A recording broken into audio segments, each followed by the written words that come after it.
Oke, baik. Sekarang kita dari Gaza kita kembali atau bukan kembali ya, kita beralih ke Suriah. Ada satu berita penting juga signifikan dalam perkembangan di Suriah kali ini ya. Dia itu pasukan Suriah berhasil menangkap 3 loyalis Assad yang terlibat dalam pembantaian Tadamun. Nah, Tadamun ini satu wilayah di pinggiran kota Damaskus yang dimana pada tahun 2013 itu terjadi satu apa ya, serangan atau pembantaian, bisa bilang pembantaian yang sangat sadis ya, dilakukan oleh tentara-tentara loyalis Assad. Kita bacakan beritanya. Pasukan Suriah tangkap 3 loyalis Assad karena terlibat pembantaian di daerah Tadamun. Pasukan keamanan Suriah menangkap 3 pejabat dari rezim Assad yang diduga terlibat dalam pembantaian terkenal di Tadamun pada April 2013. Pembantaian tersebut terjadi di pinggiran selatan Damaskus yang bernama wilayah Tadamun dan terungkap oleh para peneliti Suriah pada tahun 2022. Diperkirakan ada 288 orang dieksekusi secara sepihak, maksudnya dieksekusi tanpa pengadilan ya, dengan tangan dingin oleh anggota milisi pasukan pertahanan nasional tersebut. Jadi emang tentara resmi Suriah itu yang rezim Assad yang waktu itu dikomandoi sama seorang perwira namanya Amjad Yusuf ya. Beberapa perkiraan menyebutkan bahwa lebih dari 500 orang tewas di daerah tersebut pada 2013 dan dalam pembantaian berikutnya. Sumber-sumber mengatakan pada Al-Arabi Al-Jadid, situs kantor berita, situs berita ini ya, yang berbasis di London ya, bahwa operasi keamanan oleh otoritas Suriah yang baru itu menargetkan para anggota rezim Assad yang di selatan Damaskus, khususnya para pemimpin NDF, yakni para pemimpin tentara loyalis Assad pada zaman Assad lah ya. Setelah menyusul kemarahan publik yang meluas mengenai lambannya pemerintah untuk menangani pembantaian tersebut. Awal bulan ini protes meletus di Tadamun setelah Fadi Sakor, seorang pemimpin EDF, seorang pemimpin tentara loyalis Assad ya, yang secara luas diduga terlibat dalam pembantaian itu, mengunjungi daerah itu disertai dengan komandan militer dan dari otoritas baru. 3 sumber yang ditangkap pada hari Senin itu namanya disebutkan oleh sumber-sumber bicara kepada Al-Arabi Jadid adalah Munzir Al-Jazairi, Somar Muhammad Mahmud, dan Imad Muhammad Mahmud. Tapi tidak ada konfirmasi lebih lanjut. Oke, Bes, apa yang bisa kita bongkar dari peristiwa Tadamun ini, Bes? Ini Tadamun ini pembantaian, Sur ya. Ini bukan sekedar lagi insiden ya atau kekerasan biasa, ini pembantaian. Yang kalau kita lihat dari berbagai laporan yang ada, ini jumlah masyarakat sipil Suriah yang tewas itu mencapai hampir 300 orang. Ada versi lain yang mengatakan 500 orang ya. Gitu. Dan mereka ini sangat kejam, Sur. Jadi mereka ini ditangkap oleh pasukannya NDF atau pasukannya resmi dari rezim Bashar Assad. Mereka ditangkap, lalu dikumpulkan ke kepala, matanya. Iya, matanya ditutup, tangannya diikat, dan sudah ada lubang galian, Sur, untuk mengubur mereka. Jadi ini mass killing, jadi ini pembantaian massal di Tadamun. Dan mereka disuruh berlari, Sur, satu-satu, dan itu ditembakin dari belakang. Ya, ditembakin di belakang, dan kemudian mereka tersungkur dan dikubur di dalam kuburan sudah disiapkan oleh rezim Bashar. Ini memang peristiwa Tadamun ini nggak begitu familiar ya di Indonesia, kecuali seperti Setnaya ataupun nanti dulu ada Madaya dan lain sebagainya, Surya. Tetapi ini termasuk peristiwa kejahatan HAM yang dilakukan oleh Bashar di awal-awal setelah meletusnya revolusi Suriah ya. Ini kan peristiwanya ini di April 2013 ya. Kejadian ini, Surya. Jadi ini 2 tahun setelah revolusi Suriah yang kemudian meletus di sana, dan ini juga dan ini terjadi hanya nggak jauh dari istananya Bashar, so. Karena Tadamun itu kan di Sorden Damaskus ya, di selatan Damaskus. Tadamun itu, dan dia juga dekat juga dengan kamp pengungsi Yarmouk, kamp pengungsi Palestina. Makanya laporan menyebutkan ada 3 orang warga Palestina yang menjadi korban kekejaman dan kejahatan Bashar di Tadamun. Ya, ini dan dieksekusi sadis dan dibakar juga berarti di kubur. Iya, ini juga betul ya. Ini juga karena lubang itu sebelum mereka dijatuhin ke bawah udah dikasih ban-ban bekas. Iya. Jadi ketika mereka udah ditembak jatuh ya dibakar. dibakar dan diuruk. Mereka tuh disiram air gini Sur ya, disiram bensin seperti itu, lalu kemudian dibakar ya. Ini kita nggak bisa membayangkan ya kesedihan yang terjadi di Tadamun ya. Dan ini kalau kita lihat laporan-laporan mengenai Tadamun ini yang bikin masyarakat marah di Suriah. Karena ada pejabat-pejabat yang terlibat pembantaian Tadamun. Tiba-tiba mereka mengunjungi situ Sur dengan rezim Bashar ya. Dari pejabatnya rezim Bashar yang udah tumbang nih Assad, tiba-tiba udah muncul ya, sok jago kayak komandan, yang ini menimbulkan kemarahan publik bahwa sudah seharusnya pemerintahan baru Suriah menangkap mereka. Karena yang mereka lakukan udah kejahatan HAM. Di Tadamun ini dengan membunuh hampir 300 orang.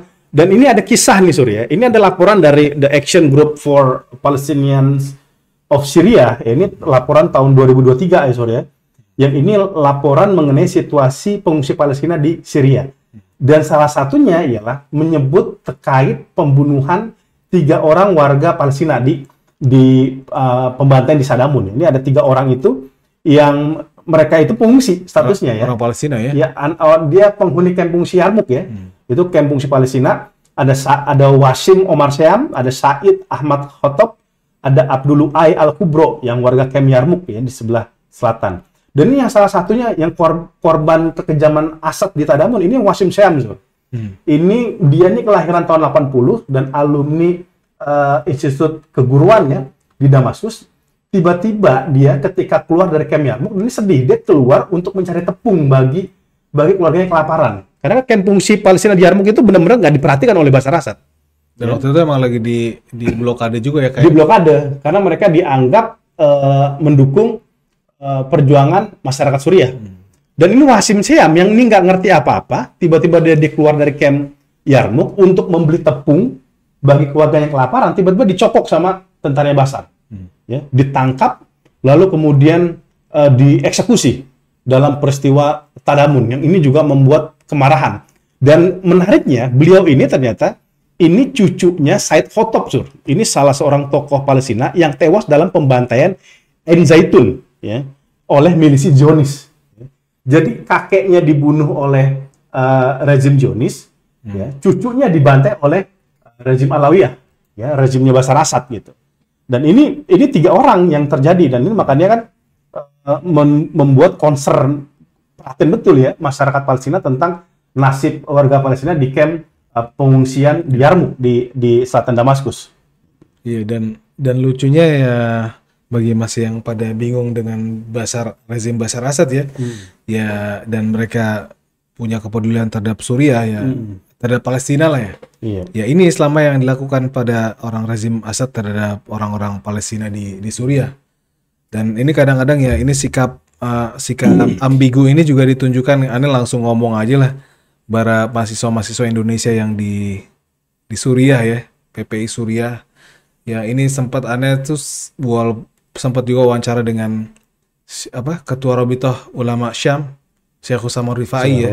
Ya Syekh Usama Rifai yang dia ketika dalam selama Taurah itu dia mengungsi ke Mesir, ke Turki, ke Istanbul. Anda ketemu 2 kali kalau ke kantor dia ya, yang menyayangkan sikap dari anak-anak mahasiswa Indonesia di Syam, di Suriah yang membela Bashar habis-habisan.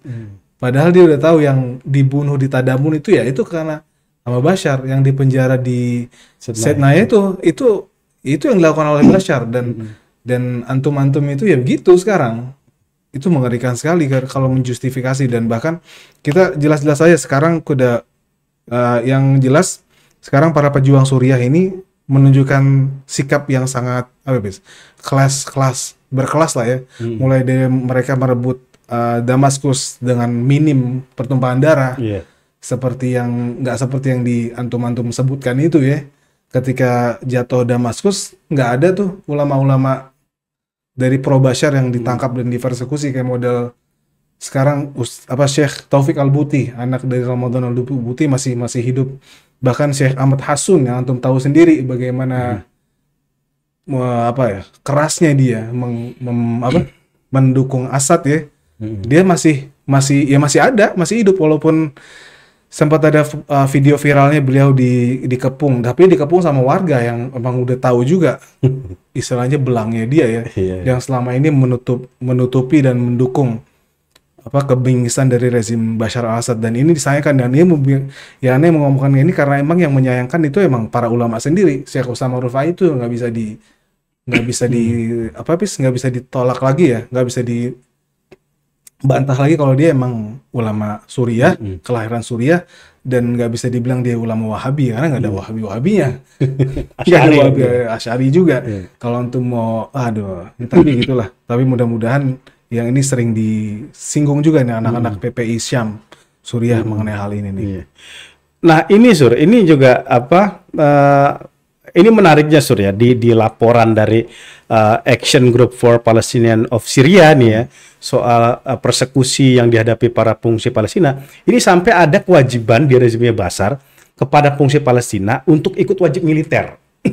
Artinya gabung ke tentaranya Bashar kayak sekarang di Israel, Yahudi Haredi dipaksa untuk ikut wajib militer Sur ya. Dan orang Palestina Sur, dia kan bukan orang Suriah nih. Ini orang Palestina dipaksa ikut wajib militer gitu ya. Dan kemudian kalau mereka mengelak Sur, itu nggak boleh kembali ke Kem Yarmuk dan nggak boleh ngambil harta bendanya mereka gitu. Nggak, kepemilikan harta bendanya itu ingin diambil oleh Bashar. Dan bagi para pengelak wajib militer yang berusia 42 tahun ke atas, harta bendanya akan disita, uangnya akan diambil Sur. Pengecualian diberikan kalau mereka ya para pengungsi Palestina ini membayar uang jizyah, membayar jizyah, denda ya $8.000. Itu berapa? Hampir 100 juta dong ya? Lebih dari 100 juta itu, bahkan hampir 140 juta tuh. Padahal mereka ini pengungsi yang hidupnya itu juga tidak mendapatkan perhatian oleh rezim Bashar. Mereka boleh ya mengelak wajib militer asal bayar $8.000 ya gitu. Dan mereka kan nggak mau mereka itu menjadi wajib militer karena yang dibunuh ya masyarakat sipil. Ya, mereka udah merasakan kekejaman rezim Zionis seperti apa. Ya mereka tuh terusir ke Yarmuk, ke Suriah kan karena juga kebiadaban penjajah. Tiba-tiba mereka harus berperilaku seperti penjahat. Ya nggak akan ada yang mau ya warga Palestina itu. Maka nanti nggak aneh dulu Hamdi kan mendukung aspirasi masyarakat Suriah ya untuk mengkritik kediktatoran ya atau kekejamannya rezim Bashar ya gitu. Nah ini salah satu juga soal nasib. Mereka juga merujuk Hamdi ini dengan situasi para pengungsi Palestina di Yarmuk yang mendapatkan tekanan, persekusi, dan pembunuhan oleh rezim Bashar. Dan sekarang kejadian Tadamun, dia membuka mata publik semua, Sur. Yang mereka selama ini keluar-keluar katanya pro-Palestina, lah ini pengungsi Palestina dipersekusi. Ya bahkan dengan cara yang sangat sadis lah. Di Tadamun juga, di Setnaya juga ya? Di Setnaya juga ya. Penjara. Bahkan ada anggota Hamdi kan yang udah kita bahas ya, yang itu juga dipersekusi oleh rezim Bashar. Oke, Thoyib ya, paling ada lagi Pis tentang Suriah Pis? Sementara itu ya kayaknya. Sementara itu yang itu bisa ya. kita bahas. Thoyib ya. Oke, demikian Anda Bizarro telah ya bahasan kita kali ini ya. Anda undur diri sama Pizarro, dan jangan lupa ya kalau yang mau nyari kurma Palestina, Medjol bisa cara satunya bisa cari merek ini, merek Al-Quds, insya Allah bebas dari pengaruh Zionis. Taib, Anda Bizarro undur diri. Assalamualaikum warahmatullahi wabarakatuh. Waalaikumsalam warahmatullahi wabarakatuh.